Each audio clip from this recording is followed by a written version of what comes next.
मित्रों, प्रयागराज महाकुंभ के दौरान एक साधु को गंगा स्नान करने से रोका गया। उसके बाद प्रयागराज के उस गंगा घाट पर जो चमत्कार हुआ, उसे देखकर आपके पैरों तले जमीन खिसक जाएगी। मित्रों, इस साल 2025 में जनवरी माह में प्रयागराज में सदी का सबसे बड़ा महाकुंभ लग गया है। यह महाकुंभ हर बार साल में एक बार लगता है, यानी इस महाकुंभ का बहुत अधिक महत्व रहने वाला है। मित्रों, अभी हाल ही में जो घटना सबके सामने निकल कर आ रही है, उसने सभी के होश उड़ा दिए। जहां पर एक साधु महाराज को गंगा नदी में स्नान करने से रोका गया। मित्रों, कोई भी महाकुंभ साधुओं के बिना अधूरा है, क्योंकि यह साधु संतों के आगमन और स्नान से ही संपूर्ण माना जाता है। देश भर से साधु महाकुंभ शुरू होने के कई दिनों पहले ही प्रयागराज पहुंच जाते हैं। मित्रों, इस घटना की शुरुआत होती है मध्य प्रदेश के महेश्वर में नर्मदा के किनारे बसे एक छोटे आश्रम में रहने वाले राधानंद जी महाराज की ख्याति दूर दूर तक फैली थी। वे त्याग और तपस्या के आदर्श माने जाते थे। उनका जीवन सादगी और आत्मिक शांति का प्रतिरूप था। हर दिन भोर में उठकर ध्यान, योग और नर्मदा स्नान करना उनकी दिनचर्या थी। सांसारिक मोह माया से कोसों दूर वे अपना हर क्षण भक्ति और मानव सेवा में व्यतीत करते थे। जब उन्होंने प्रयागराज महाकुंभ की खबर सुनी, तो उनका मन गंगा स्नान के लिए व्याकुल हो उठा। वे मानते थे कि गंगा स्नान सिर्फ शारीरिक शुद्धि नहीं, बल्कि आत्मिक उन्नति का साधन है। इस बार उन्होंने निश्चय किया कि वे इस महाकुंभ में जाकर अपने जीवन के एक महत्वपूर्ण अनुष्ठान को पूर्ण करेंगे। महाकुंभ के लिए जब राधानंद जी प्रयागराज पहुंचे, तो वहां का नजारा देखकर उनका हृदय प्रसन्न हो उठा।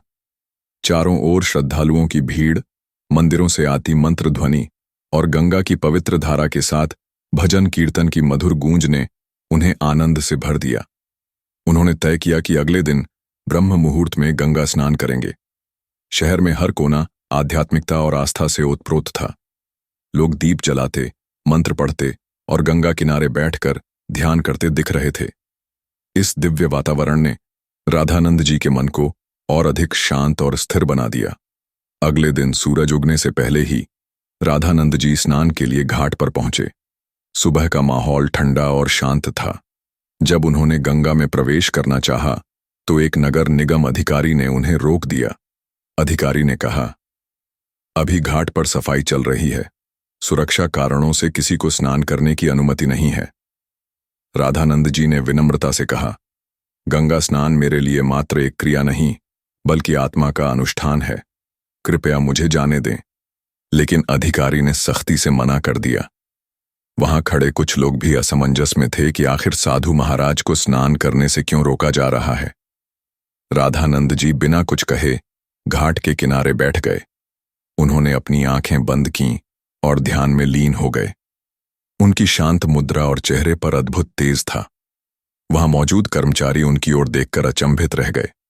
अधिकारी और अन्य कर्मचारी उन्हें अनदेखा करके अपने काम में लग गए। लेकिन तभी कुछ अजीब घटनाएं होने लगीं। सफाई के लिए इस्तेमाल की जा रही सभी मशीनें अचानक बंद हो गईं। मशीनों के बंद होते ही काम रुक गया। कर्मचारियों ने कई बार मशीनें चालू करने की कोशिश की, लेकिन सब बेकार। नगर निगम के अधिकारी और इंजीनियरों को बुलाया गया। सभी ने मशीनें ठीक करने की कोशिश की, लेकिन समस्या हल नहीं हुई। वहां मौजूद लोगों में यह चर्चा शुरू हो गई कि साधु महाराज की साधना का यह परिणाम हो सकता है। लोग उनके पास जाकर माफी मांगने की बात करने लगे। लेकिन अधिकारी इस बात को मानने को तैयार नहीं था और इसे एक तकनीकी समस्या मान रहा था। इसी बीच एक युवा इंजीनियर ने ध्यानमग्न राधानंद जी को देखा।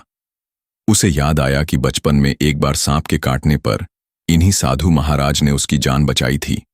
उसने अधिकारियों से कहा, ये साधु महाराज असाधारण हैं, हमें इनसे माफी मांगनी चाहिए।